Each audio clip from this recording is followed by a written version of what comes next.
안녕하세요. 저는 성경 속에 감춰져 있는 하나님의 비밀이 되신 예수 그리스도에 관한 신비의 말씀을 전하는 영마로입니다.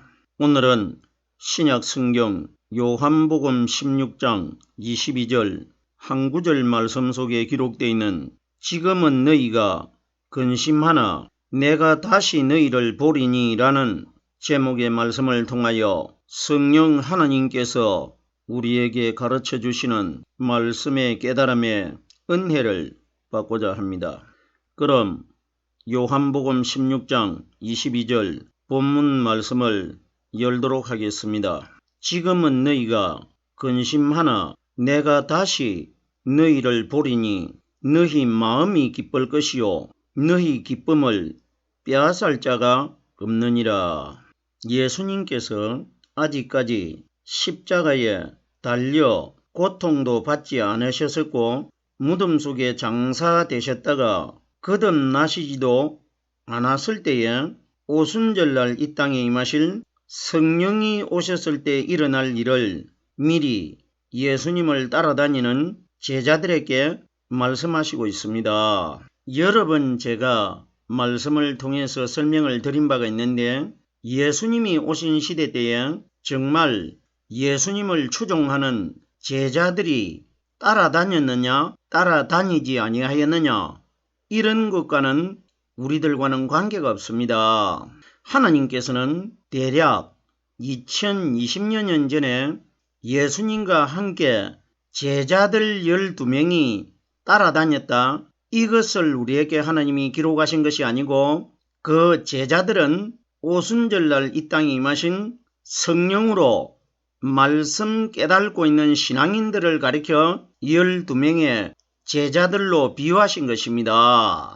예수님께서 이 땅에 오셔가지고 요단강에서 세례 요한에게 장차 성령 세례의 그림자가 되는 물 세례를 받으신 이후에 광야로 돌아오셔가지고 성령에 이끌려서 사탄에게 40일 동안 시험을 받으신 이후에 가장 먼저 예수님이 하신 일이 12명의 제자를 예수님께서 직접 마을마다 돌아다니시면서 12명의 제자를 선택해서 세우셨습니다. 그럼 우리들이 생각할 때는 예수님이 자기와 함께 복음을 전할 친구들을 제자로 세웠다 이렇게들만 알고 있질 않습니까? 이런 원리가 아닙니다. 이것이 무슨 사건이냐?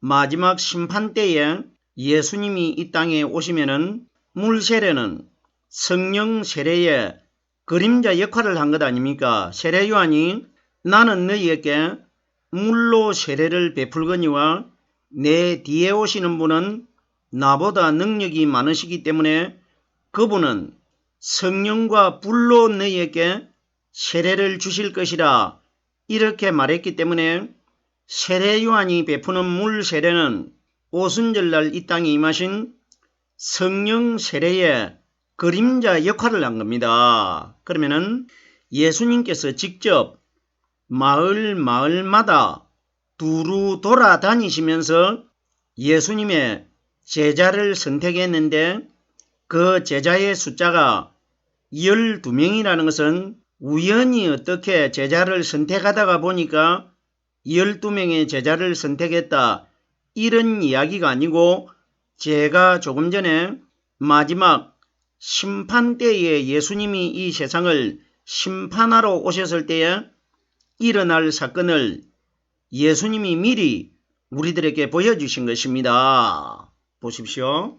예수님이 성령 세례를 받으신 이후에 물 세례가 성령 세례의 그림자입니다. 예수님은 잉태되실 때부터 이미 성령 세례를 받은 분 아닙니까? 그러면 무덤 속에서 거듭나신 분이 성령 세례를 받으신 분 아닙니까? 그러면 세례를 받으신 이후에 그분이 제자 12명을 선택하셨다는 것은 무덤 속에서 성령의 기름 부음을 받고 거듭나신 분, 새벽에 여자들이 무덤 입구에서 목격했던 그분이 마지막 세상을 심판하러 오시기 때문에 세례를 받은 분이 제자를 선택합니다. 그러면 무덤 속에서 거듭나셨다가 마지막 세상을 심판하러 오신 그분이 각 마을마다 나라마다 상징입니다. 두루 돌아다니시면서 자기의 제자들을 선택할 것이라 이걸 미리 보여주시는데 왜 12명을 선택하셨느냐? 오순절날 성령이 120명에게 오셨기 때문에 성경이 가리키는 12숫자와 120숫자는 같은 뜻을 가지고 있습니다. 그러면 마을마다 온 곳으로 촌으로 두루 돌아다니시면서 예수님 자신의 제자를 12명을 선택하셨다는 것은 마지막 심판때의 무덤 속에서 성령 기름 부음을 받고 거듭나신 성령 그리스도께서 이 세상을 심판하러 오셨을 때 마치 마을이나 촌이나 성으로 두루 돌아다니시면서 120명에게 임하신 성령님을 통해서 말씀 깨닫고 있는 사람들만 예수님 자신의 제자로 심판날 선택할 것이라 이걸 미리 보여주신 것입니다. 이때에 제자들이 내가 아버지에게로 올라갈 것이라 하니까 제자들이 근심을 합니다. 그럼 제자들이 예수님께서 평소에 제자들에게 어떤 말씀을 하셨습니까?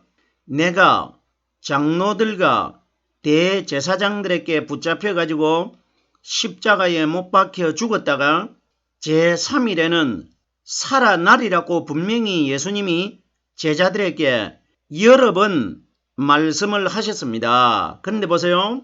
제자들은 다시 살아나신다는 부활의 그리스도는 믿지 않고 지금 당장 하늘나라로 가신다는 그림자가 되는 율법의 예수님을 통해서 근심을 하고 있습니다. 우리들에게 뭘 보여주시고 있습니까?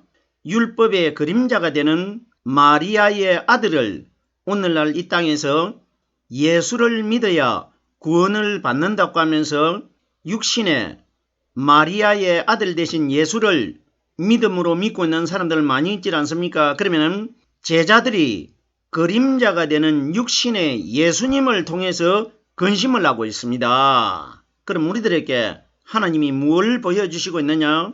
그림자가 되는 율법의 예수를 믿음으로 믿고 있는 사람들은 오늘날 현재 우리 시대 때에 이 사람들의 믿음은 근심하는 믿음이라는 것입니다. 지금은 너희가 근심하나 하는 것은 그 때가 언제입니까? 율법의 그림자가 되는 예수님 시대 때 아닙니까? 그러면 그림자가 되는 율법의 예수를 믿음으로 믿고 있는 사람들은 마지막 심판날 심판주 하나님이 이 세상에 오셨을 때에 근심적인 믿음을 가지고 있게 된다. 이걸 미리 보여준 겁니다. 근심은 율법 시대 그림자가 되는 예수를 믿음으로 믿고 있는 사람들이 근심적인 믿음을 가지고 있는 것입니다. 지금은 너희가 근심하나 너희라는 뜻은 그때는 예수님을 따라다니는 제자들을 말씀하신 것이 맞지만은 그때 그 제자들은 오늘날 이 땅에서 오순절날 120명에게 임하신 성령으로 말씀 깨닫고 있는 사람들을 너희라고 합니다. 너희라는 대상은 말씀이 바로 하나님이시기 때문에 하나님의 말씀과 우리 사람이 영적인 교제를 나누는 대상들을 가리켜 예수님이 그때 그 시대 때 12명의 제자들을 가리켜 너희라고 말씀하신 것은 12숫자의 상징이 되는 오순절날 이 땅에 임하신 성령을 통해서 말씀 깨닫고 있는 신앙인들을 가리켜 너희라고 말씀해 주시고 있는 것입니다. 오늘날 현재 이 땅에서 하나님을 믿는 신앙인들 중에 120명에게 임하신 성령으로 말씀 깨닫고 있는 사람들을 너희라고 하나님이 말씀하시고 있는 것입니다.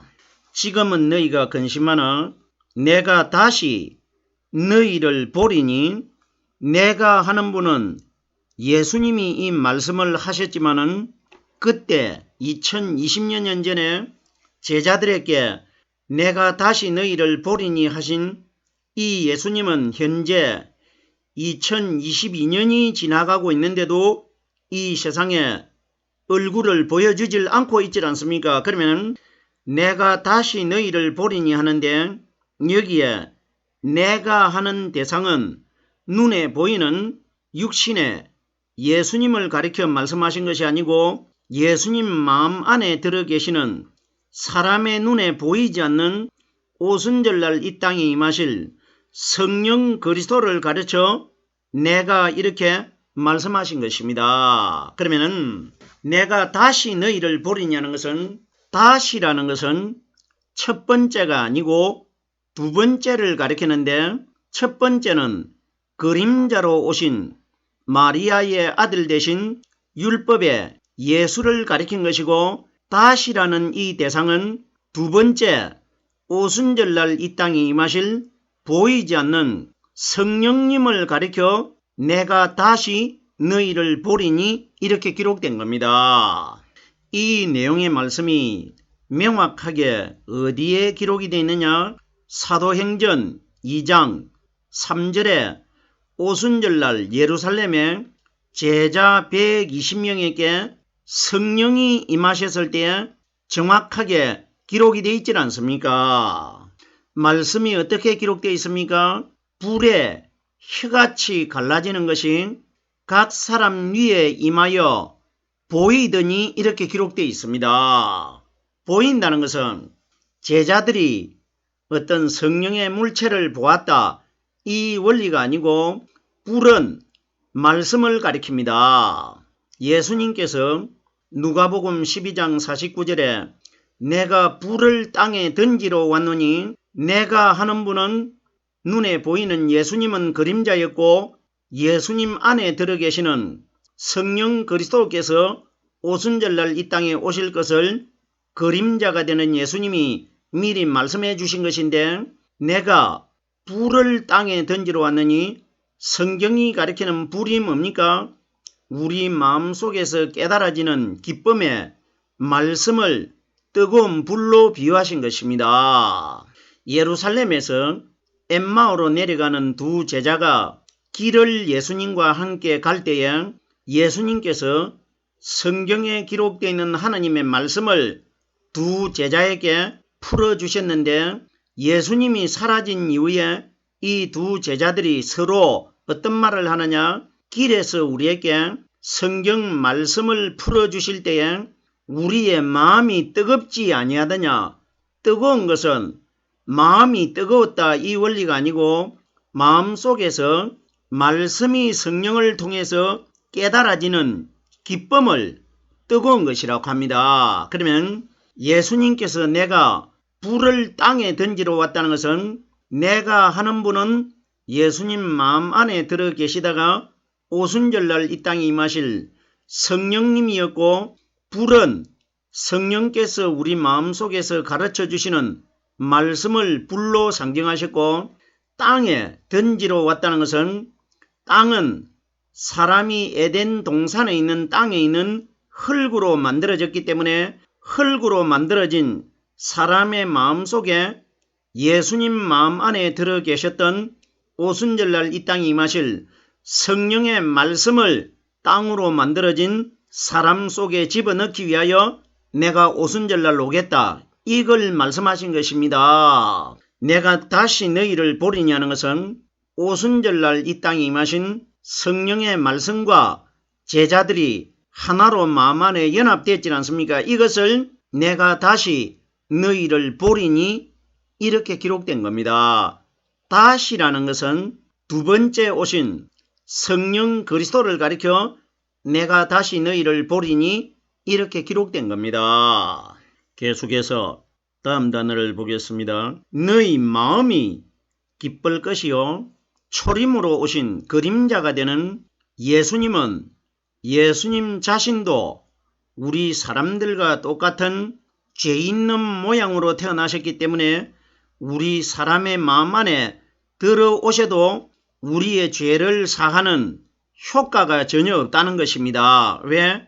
예수님도 우리와 같은 죄인이기 때문에. 보세요. 죄가 죄를 사할 수가 있습니까? 죄를 가진 우리 사람에게 죄 문제를 해결하기 위해서는 죄가 하나도 없는 분이 우리 마음속에 들어오셔야 죄가 사람의 마음 바깥으로 쫓겨나갈 것 아닙니까?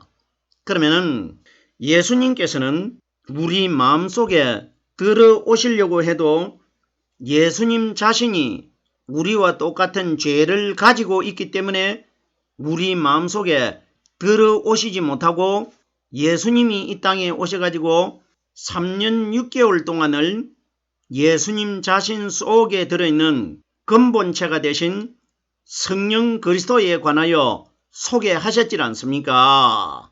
그러면은 내가 다시 너희를 볼 때는 너희 마음이 기쁠 것이라는 것은 조금 전에 제가 설명을 드렸듯이 두 제자의 마음속에서 성경 말씀이 풀어질 때에 마음이 뜨거웠다는 것이 너희 마음이 기쁠 것이요 이렇게 기록된 겁니다. 예수님께서는 이 땅에 3년 6개월 동안 천국 복음을 전하실 때에 그 어떤 사람에게도 그 속에 생명의 성령의 말씀을 집어넣지 못했습니다. 보세요.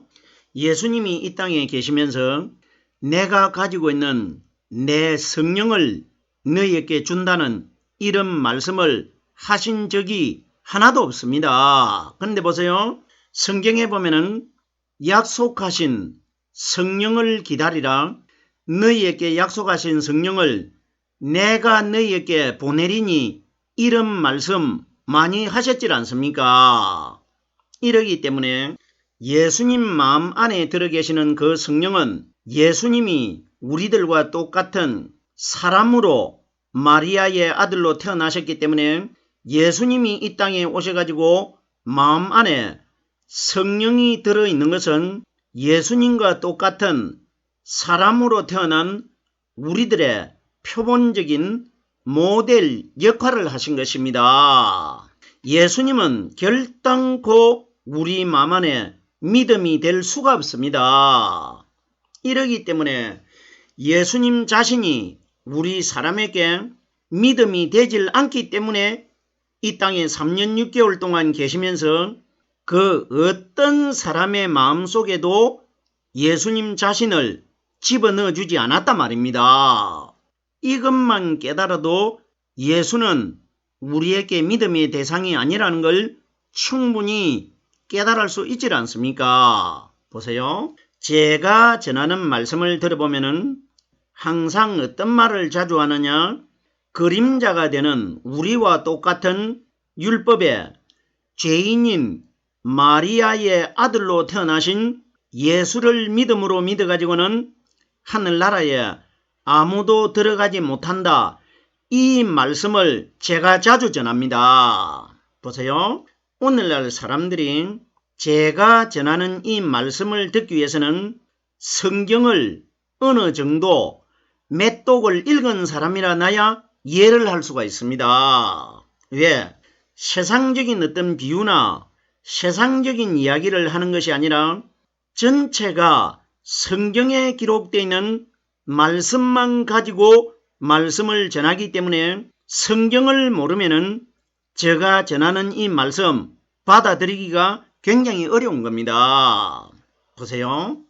지금까지 세상 사람들이 전하지 않았던 아주 비밀스럽고 신비로운 말씀을 전하기 때문에 말씀이 신비롭기 때문에 처음에는 신비주의자들 있지 않습니까? 신비로운 것만 들으려고 하는 사람들 처음에는 신비로운 말씀이기 때문에 듣다가 어디에서 사람들이 다 돌아서느냐? 제가 율법의 마리아의 아들이 되신 예수를 믿음으로 믿어가지고는 천국에 들어가지 못한다. 여기에서 사람들이 다 돌아선단 말입니다. 왜 돌아서느냐? 대략적으로 140여 년 동안 우리나라에 복음이 들어왔을 때에 지금까지 말씀을 가르치는 사람들이 어떤 원리로 말씀을 가르치고 있느냐? 율법의 그림자가 되는 우리와 똑같은 마리아의 아들이 되는 예수를 가르쳐 왔기 때문에 저는 현재 그림자가 되는 율법의 예수를 믿음으로 믿어가지고는 하늘나라에 들어가지 못하고 구원을 받지 못한다고 말씀을 전하기 때문에 사람들이 여기에서 제가 전하는 말씀을 듣지 않는다는 겁니다. 왜? 지금까지 자기가 다니고 있는 교회의 담임 목사님을 통해 가지고 율법의 그림자가 되는 마리아의 아들을 믿으면은 구원을 받는다는 것을 수십 년 동안 교육을 받아왔기 때문에 지금 와가지고 율법의 예수를 믿어가지고는 구원받지 못하고 예수님 안에 들어 계시다가 오순절날 이 땅에 임하신 성령이 가르쳐 주시는 말씀을 깨달아야 구원을 받는다고 하니까 여기에서 사람들이 제가 전하는 말씀을 듣지 않으려고 한단 말입니다. 보세요. 반드시 빠져나와야 됩니다. 성경에 로마서나 갈라디아서에 보면 어떤 말씀이 기록이 되어 있느냐? 그림자가 되는 율법의 마리아의 아들이 되신 예수를 믿음으로 믿어가지고는 마지막 심판날 의로운 사람으로 거듭날 사람이 하나도 없다고 성경에 여러 곳에 기록이 되어 있습니다. 율법이 뭡니까?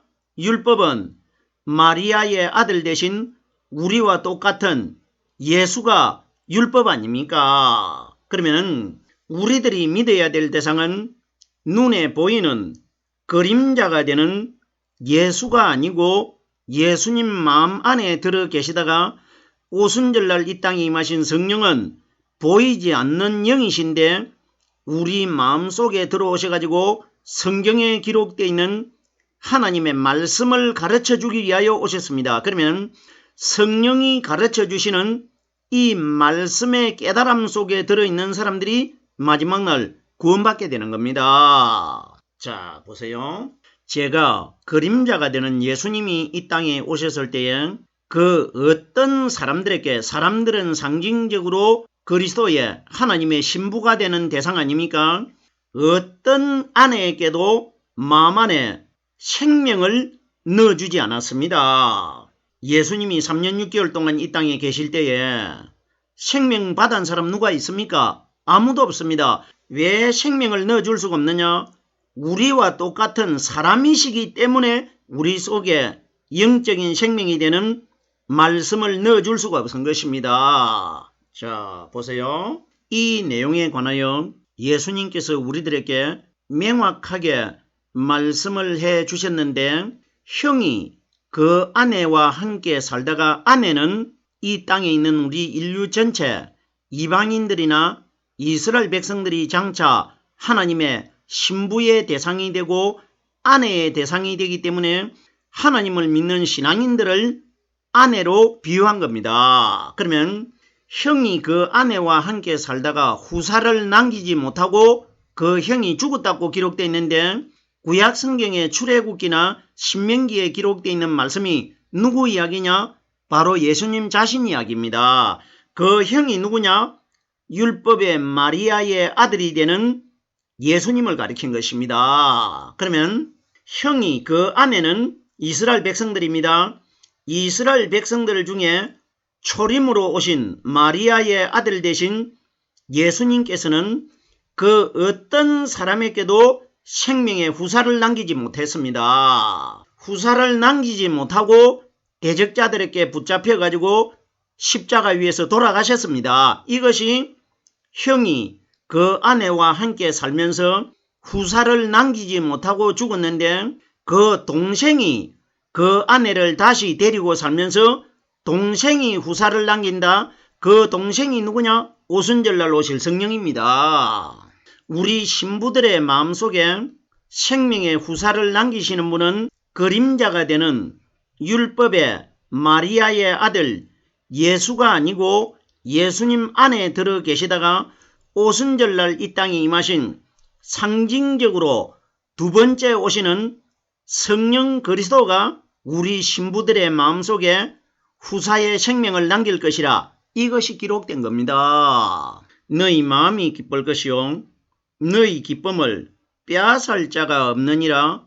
그림자가 되는 예수는 유대인들에게 붙잡혀 가지고 제자들이 빼앗겼지만은 두 번째 오순절날 오신 성령의 말씀은 우리 마음 안에 들어오셔버리기 때문에 다른 사람들이 어느 누구도 빼앗아갈 수 없을 것이라. 이것이 너희의 기쁨을 빼앗을 자가 없느니라. 이렇게 기록되어 있는 것입니다. 오늘 제가 요한복음 16장 22절 한 구절의 말씀을 깨달아 보았습니다.